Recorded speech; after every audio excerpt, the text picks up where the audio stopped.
جیسے دنیا کے نصیب میں لکھا ہوا ہے کہ در در کی ٹھوکر کھا کر پھر علی مرتضیٰ کے پاس پہنچے، ہم سے ملاقات کرنے کے لیے تیار نہیں، جبکہ ہمارے پاس تو یہ انویٹیشن بھی موجود ہے، ہم ایسے ہی تو نہیں آئے، یعنی بن بلائے مہمان تو نہیں ہے، ہم تو آئے تو اس انویٹیشن کے بعد آئے۔ تو مولا کائنات نے سر سے پیر تک دیکھا اور کہا کہ یہی لباس پہن کر گئے تھے، کہ انہی کپڑوں میں گئے تھے؟ تو انہوں نے کہا جی بالکل انہی کپڑوں میں گئے، تم کو یہ سوٹ نہیں کرتا کہ جو جھوٹا ہے اس پر اللہ کی لعنت نازل ہو جائے۔ یہ پیغمبر اکرم نے کیا سمجھایا کہ نام لینے کی ضرورت نہیں ہے، لعنت کی بددعا کرو، وہ ٹھکانہ خود تلاش کر لے گی۔ الگ الگ بیان کریں تو 3 الفاظ ہیں، ابناءنا، نساءنا، انفسنا، اور اگر ایک لفظ میں بیان کریں تو یہ ہے اہل البیت۔ تو پیغمبر اکرم حجرے میں تشریف لائے، چادر میں ان سب کو جمع کیا اور پھر اس کے بعد کہا مالک تو نے کہا ابناءنا، نساءنا، انفسنا، اللہم ہؤلاء اہل بیتی، مالک میری نظر میں تو یہ ہیں، اب تو فرما کہ تیری کیا رائے ہے۔ اگر آپ سورہ آل عمران کو دیکھیں گے تو وہاں پر یو ول فائنڈ کرسچنس کو ان کو ڈسکس کیا گیا right from the beginning, Trinity کو ڈسکس کیا گیا، عیسیٰ علیہ السلام جیزس کرائسٹ کو ڈسکس کیا گیا، حضرت مریم سلام اللہ علیہ کو ڈسکس کیا گیا، پروردگار عالم کی توحید، وننس آف آلمائٹی اللہ، اس کو ڈسکس کیا گیا۔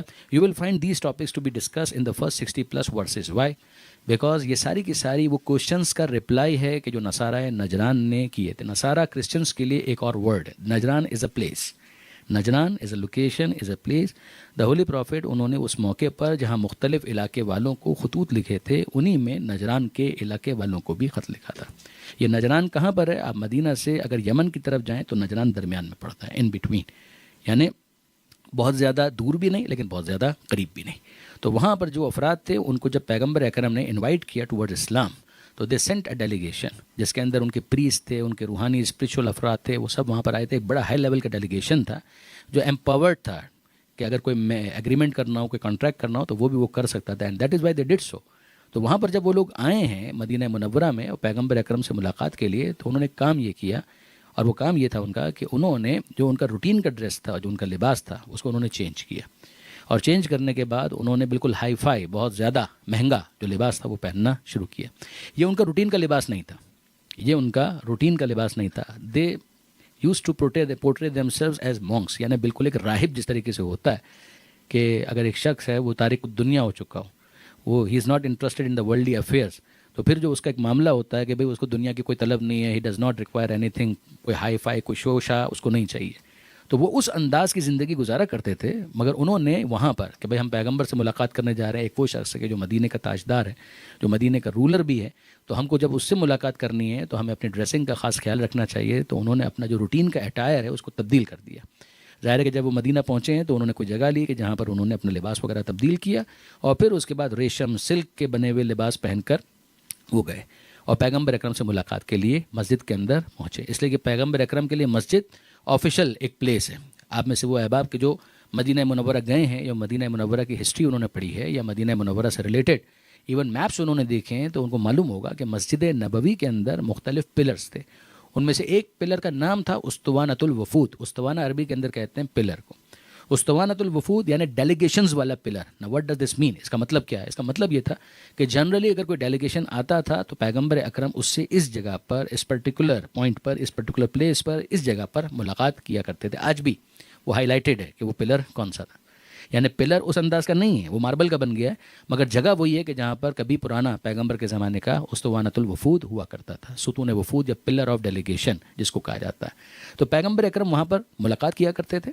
یہ لوگ جب وہاں پر آئے ہیں، اور اس زمانے تک نان مسلمز کی انٹری مسجد کے اندر ابھی بین نہیں ہوئی تھی، تو جب یہ لوگ وہاں پر گئے تو پیغمبر اکرم نے ان سے ملاقات نہیں کی۔ پیغمبر اکرم نے اپنا منہ پھیر لیا، اور یہ لوگ حیران ہوئے کہ ہم نے تو ان کے اخلاق کے اتنے چرچے سنے تھے کہ ویلیوز، ایتھکس، یہ اس حوالے سے ہائی ویلیوز کے حامل ہیں، لیکن یہ کیا معاملہ ہو گیا کہ ہم ان کے پاس جا رہے ہیں، ہمارے پاس انویٹیشن موجود ہے، مگر انویٹیشن کو وہ بالکل ہی نظر انداز کر رہے ہیں، ہم سے ملاقات کے لیے ہی تیار نہیں۔ ایک دفعہ ذہن میں آتا ہے نا کہ ہو سکتا ہے کہ پیغمبر اٹینٹیو نہ ہو، تو انہوں نے گھوم کر دوسری طرف سے آ کر پیغمبر اکرم کو ایڈریس کرنے کی کوشش کی۔ دا پروفٹ ریفیوز سیکنڈ ٹائم، یعنی اٹینشن ہی ان کی طرف نہیں دی، اور پھر یہ لوگ مایوس ہو کر باہر آ گئے۔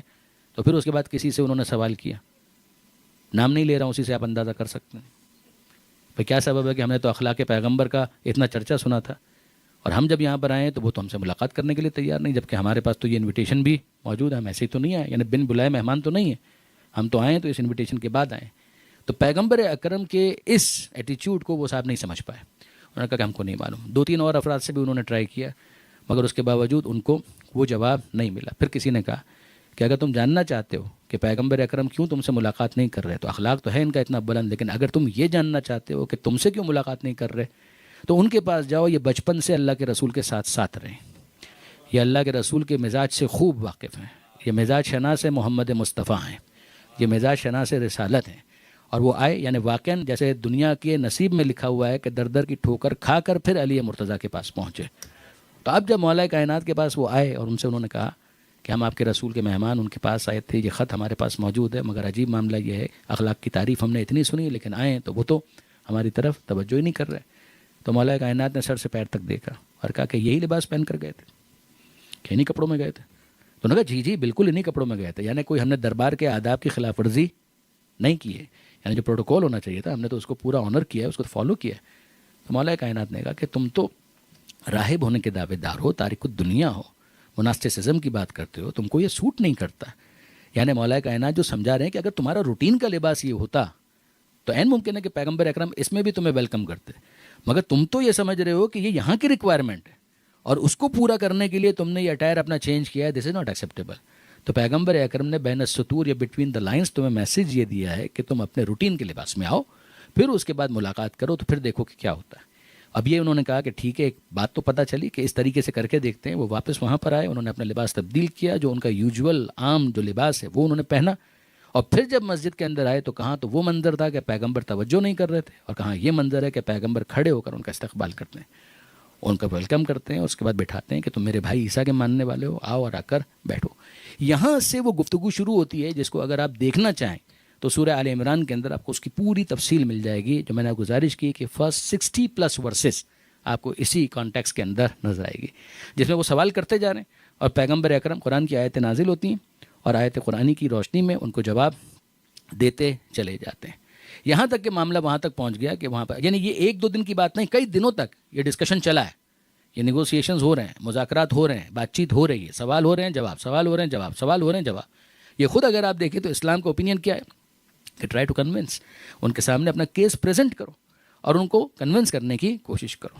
تو اب جب یہاں پر کافی دنوں تک گفتگو ہوتی رہی، لیکن یہ کہ بہرحال ان کی طرف سے جب اصرار شدید تھا اور وہ کہہ رہے تھے کہ نہیں جناب آپ جو کہہ رہے ہیں وہ غلط کہہ رہے ہیں، لیکن وہ لڑنا بھی نہیں چاہ رہے تھے۔ جب وہ لڑنا نہیں چاہ رہے تو مسلمان خواہ خواہ جنگ میں اپنے آپ کو انوالو کرے، یہ بھی ریکوائرڈ نہیں ہے۔ خواہ خواہ ڈیفینس کرنے کے لیے لڑنا اور بات ہے، آفینس کرتے ہوئے لڑنا یہ اسلام کو پسند نہیں ہے۔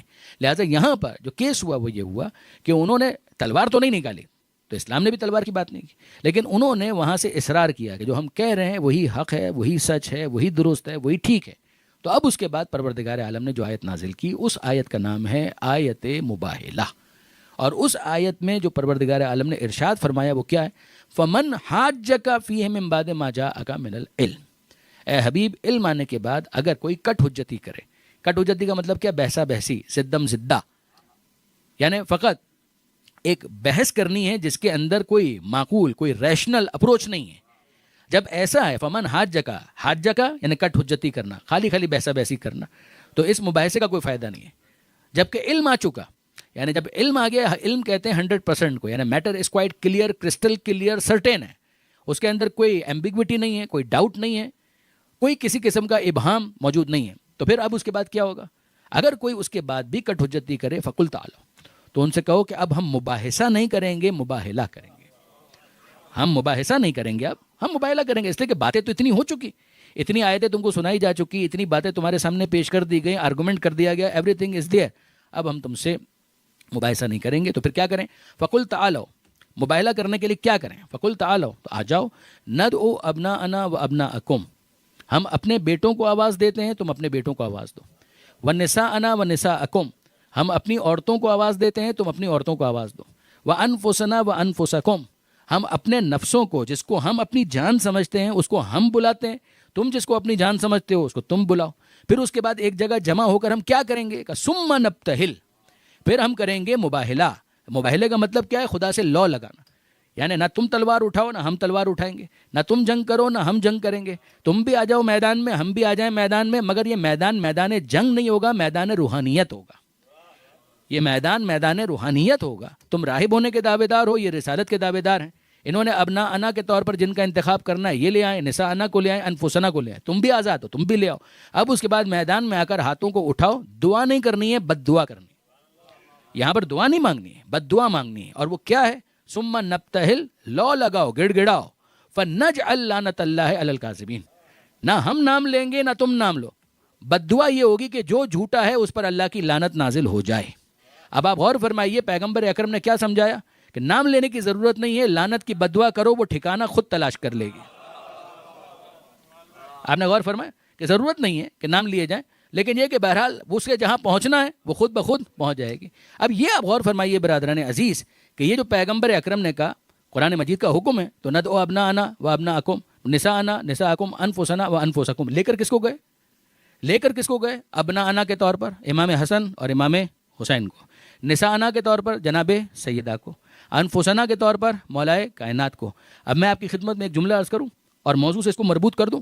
یاد رکھیے گا اگر آپ الگ الگ کریں, الگ الگ بیان کریں تو یہ تین الفاظ ہیں, نساءنا, ابناءنا, انفسنا. یہ تین الگ الگ الفاظ ہیں, ابناءنا, نساءنا, انفسنا. الگ الگ بیان کریں تو تین الفاظ ہیں, ابناءنا, نساءنا, انفسنا. اور اگر ایک لفظ میں بیان کریں تو یہ ہے اہل البیت. آپ نے غور فرمایا, یعنی الگ الگ بیان کریں تو ابناءنا, نساءنا اور انفسنا, اور اگر ایک لفظ کو ان تمام حوالوں پر حاوی کر دیں تو وہ ہے اہل البیت. اب جب پروردگار عالم نے کہا ابناءنا, نساءنا, انفسنا, تو یہ طے ہونا ضروری ہو گیا نا کہ ابناءنا کون ہے, نساءنا کون ہے, انفسنا کون ہے. وہ ہیں اہل البیت, اور پیغمبر اکرم کو ان کو لے کر جانا ہے. تو آپ جا کر دیکھیے صحیح مسلم میں کہ یہ آیت تطہیر کب نازل ہوئی.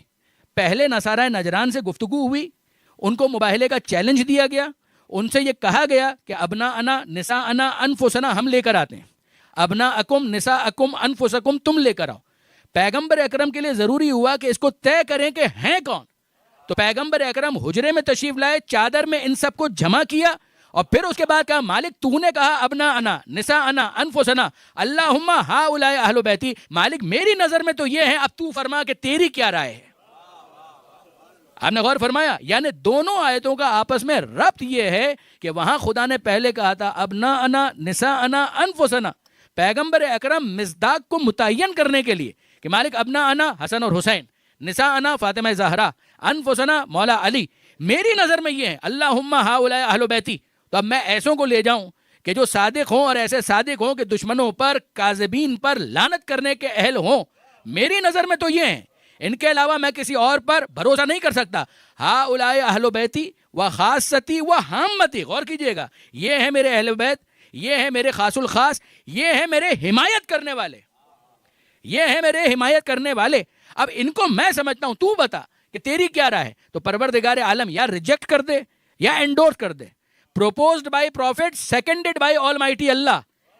پروردگار کی بارگاہ میں پیغمبر نے پروپوز کیا, پروردگار عالم نے اس کی توثیق کی, تصدیق کی, اور سند کے طور پر آیت تطہیر نازل کر دی کہ انما یرید اللہ لیذھب عنکم الرجس اہل البیت ویطہرکم تطہیرا.